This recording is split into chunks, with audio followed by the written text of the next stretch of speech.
Hi guys, welcome back to Chop's Garage. Got a lot going on today, so I'm going to cover a few bits and bobs. It's going to be a sort of a mishmash of stuff today. We haven't got any particular car to focus on. The silver Fiat Ibiza, I said I'd finished it. There was a dealer badge, I think it was the trade centre in Wales, which normally their cars are not so great, and we did spend a lot on this on MOT, so that might be why that's the case. The car's actually really good, really clean and tidy. Just needed to spend quite a bit on MOT to make sure it was top notch with an advisory free MOT. And when I pulled their badge off, it pulled some paint off the corner, so I've got to do localised repair on that in silver. You can see I've already started getting the coats down. Already having a few challenges with blending silver as always, so we'll have to see how I can get on with that. I really hate trying to blend silver, a real challenge. Don't know how you professionals do it, but I've had suggestions of blending backwards. That doesn't seem to work. I've dusted, doesn't seem to work. The Fiat 500 we got in, left it overnight with all the doors open, try and let all the moisture out of it as much as possible. It turns out I have got a full can of the correct paint for that, so we're going to get the little dent down there done. It's actually shallower than it looks, that. So that should be relatively easy. Famous last words, but white's the easiest colour to blend. If you want to start painting cars, do white. And then the little Vauxhall. Also started on the little Vauxhall, which has been sitting here for ages, and I should have cracked on with it. It's 2017 Vauxhall Viva, because all it needs is this repair here. Now, I've already warmed this up with the heat gun and pushed it back in where the bumper was pushed out, and it's almost flush again now. We're getting close to being flush, not quite. I've got the soldering iron out now because I will melt these cracks together, and then I can start fillering and do the repair on that. But being silver again, not looking forward to it. I did want this done by the professional spray guys, but I just can't get anybody out to do the work. Even with this much on, you know, there's 3 jobs here alone, plus some other ones, some other ones outside. I just, they're all flat out busy, or for some reason they don't want to work for me. Not sure why that would be. Anyway, so other news. Yes, the Alpha's still filthy. Haven't cleaned it yet, but I haven't been driving it, so that's why I haven't cleaned it yet. No progress on the Chevy. I haven't got around to doing that yet. But I drove the Hyundai i10 home and back last night from the last video, and I'm pleased to say that engine management light has disappeared. I had a feeling it might do. I've had that on a number of times on these i10s. Small little engine, moved around short distances, just on and off trailers, in and out of workshops, that kind of thing. They get a bit coked up. Excuse a truck going by. So as I said, I took it out yesterday, home and back, gave it a good run, and the light stayed off, and it runs like a dream. It really does run like a dream. So the only thing we need to do on that is get down here and sort out that rear arch. Other than that, it's really clean and tidy, and like I say, drives absolutely brilliant. So that one, touch wood, should be a relatively simple one. A few of you pointed out the Fiesta I got in, that I've already got a Fiesta here with the correct seat in it, and I don't know why I hadn't thought of it. You're absolutely right. Although this is a bit of a biohazard at the moment. It is mouldy as you like inside. I don't know why it's got quite so mouldy. It has been sitting for months now, hasn't it? I don't know if there's any damp in the car. I need to check that out. But I could rob the seat out of this one for the moment. But then I'd still be stuck with a car without a seat. So it probably doesn't make any sense. So I found one at a decent price, and I have found one for £100. I should probably go and get that. And then eventually I will get around to doing something with this. Still not done it with the micro roof. Again, that's on the list of things to do. So you want to see the repair on that, so I will video the repair on that one. The Fabia, decided to sell as is based on all your comments. So I need to get that in and just polish it. I'll jet wash it and polish it, and if I've got some 2K lacquer left over, yeah, perhaps I will just sort of key it up and spray it over the top like some of you suggested. I mean, you like to say you could put a wrap on the roof, jet wash it off, clear lacquer it, but as I did in an earlier video, it's the time versus reward doesn't really work out with that one. And as I said, the red Fiat Ibiza is back. That needs the wing mirror sorting, some little bits of paint, and the door handle not working from the inside, sorting, and that go back in for an MOT. Now that that's had its cam belt done. It's got one more paint than I thought it needed. That looks like a relatively new scuff there. So yeah, there's quite a bit of paint to do on that actually, more than I thought there was. Still got nowhere with the Volvo yet, because as you can tell, I haven't had any time. Got the bonnet back on the MGB, and I have got the ignition barrel for that to sort out the problem with that thing just staying running when you get it started. So I've got the new ignition barrel to get on that. Done nothing with the Acadian since I ran it round the car park, other than keep adding lacquer when I have got leftover lacquer in my 2K cans, because obviously the 2K cans go off. So I've just continued to add clean sections and add leftover lacquer to them as and when I could. Done nothing to the wide body MGB for ages. Not sure what's happening with the 2CV, whether I'm doing it or selling it on. Not quite sure at the moment with that. So that's where we are with everything going on at the moment. Like I say, I have tried to outsource work so I can get all these cars ready quicker, but it just doesn't seem to be working that well. Other than the guys down at Moore's doing the mechanical stuff, I don't seem to be lacking out. I can't get a dent guy out, and I can't get a paint guy out. So back to doing it myself again. Now, the thing is, you might think that's saving you money. It does save me money, but it saved me a couple £100 versus per car, versus not having these cars up for sale. They're all not for sale at the moment, so they're all tied up money wise. We don't, you know, if the market does drop a bit, I could end up upside down on some of these.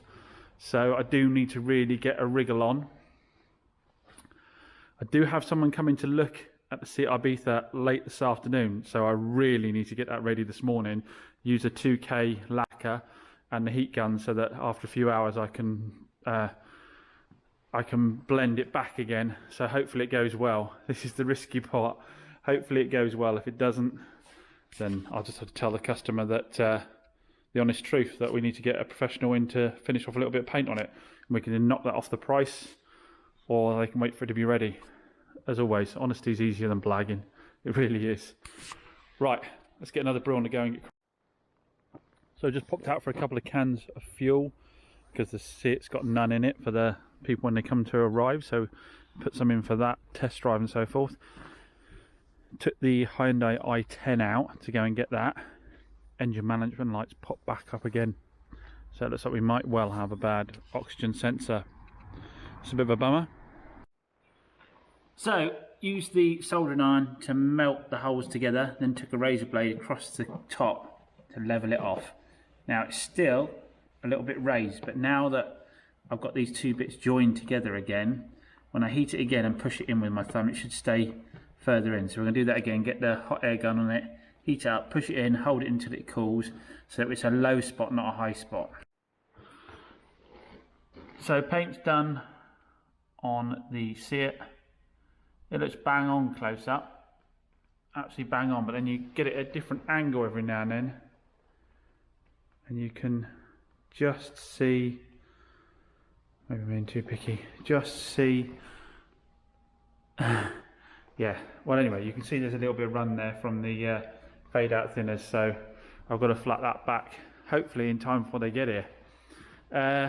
The Vauxhall, I've put some plastic filler over the hole, and we're pretty much getting smooth there. We're going to block sand that and make sure we're smooth.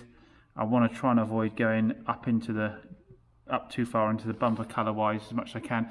I use some of the Seat silver to touch in some of the smaller marks.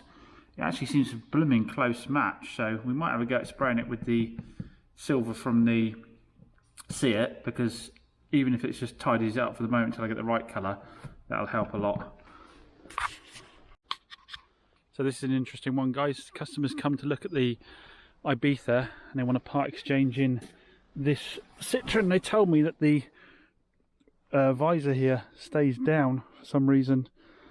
I just got in the car and caught it with my shoulder. It broke off completely, so I have to explain that when they're back. But for the moment, I'll stick this on there, stick it up like that. Well, the tape didn't work. I've had to just stick it back in place. And she did say what she's having to do is slide this retractable blind back till the this is behind her, so it's out of her way. So obviously it's been sticking down all the time, but when I got in, because it was down like that, it caught my shoulder and just came off completely. So same old, just tell them the truth and see what happens. Can't say do any more than that, can I really? I'm not talking to myself, by the way, I'm recording. You hear me? So the Ibiza sold. There's a surefire way to get a car to sell, which is pay Auto Trader £46 to advertise it and then sell it via Facebook the same day. I always find that as soon as I pay out for an advert with Auto Trader, the car sells via Facebook. So it's a guaranteed way to get it to sell. So we're going to take it down to Moore's now to get the cam belt done, because that was part of the deal. I knocked £100 off the car. So I think we sold it for 4,400. Had it up for 4,495. But I'd already factored in getting the cam belt done on that front. I think the net profits after that, after the VAT man, after the cam belt, after the MOT, which was a big MOT, is just short of £800. Should have been more, but it cost obviously quite a bit to get this one through the MOT. We put a lot into it in parts, so that it had an advisory free MOT. Decided not to part exchange the little Citroen in the end because I'd broken it, of course. No, she was actually fine about that. I was just honest. I'd stuck it back up and it stayed up, and she worked it back and forth and it stayed where it was, so she was happy enough with that. She's going to keep hold of it for the part exchange price. She did actually just have the dual mass flywheel done on it, so I told her it's probably made sense to keep hold of it. So yeah, she was cool, just told her the truth and wasn't a problem. So let's get down to Moore's and get the cam belt done and get cracking with another one. Down at Moore's with Phil. I've got lots of cars here at the moment. The Kia from one of the earlier videos is here. It's had all new discs and pads all the way around. It's got new tyres all the way around. I don't think I'll be making a penny out of this car, will I? So yeah, new discs and pads all the way around, new tyres all the way around. And we're doing the clutch damper. We're going to try that and see if it improves the position of the clutch, but if that doesn't do it, we'll have to leave that there, I think, because so many people tell me they're all pretty much like it. Once it's cleaned up, I think it'll be a nice car, but it's not really going to be very profitable after that amount of spend on it. But it's what it needed. The Fiesta I'm going to take back because I need to get back up the road, and then we can potentially swap that seat out until I get a replacement one to put back in the other car. So driven the Fiesta back. I think I'm going to sell this as is, you know. There's a few little bits and bobs on it that I just don't think it's worth spending the time on, really. I can sell it with the known faults that are listed on the MOT and anything else I find in between, so someone knows exactly what they're getting, and then just let it go out the door cheap. I think it's not going to merit my time on it, so I think we'll give it a polish, perhaps swap the seat over so it isn't completely hideous inside, give it a good clean, and then just punt it out the door. I say sell it with it's got a long MOT on it, so someone can drive it as is. It's entirely safe to drive as is. I've been doing so. I'll drive it home and back tonight just to be 100% that there's nothing else underlying in it, but if it drives back there and back without any mechanical faults, then yeah, it's going to go out the door as is. So thanks as always for watching, guys. We're going to be cracking on with all those repairs. There'll be a lot more content coming up with more cars. Bought another car yesterday, so more cars coming in, more repairs getting done, and we'll see how we do on them all. As I said, thanks for watching as always, guys. Really appreciate it. Catch you again soon.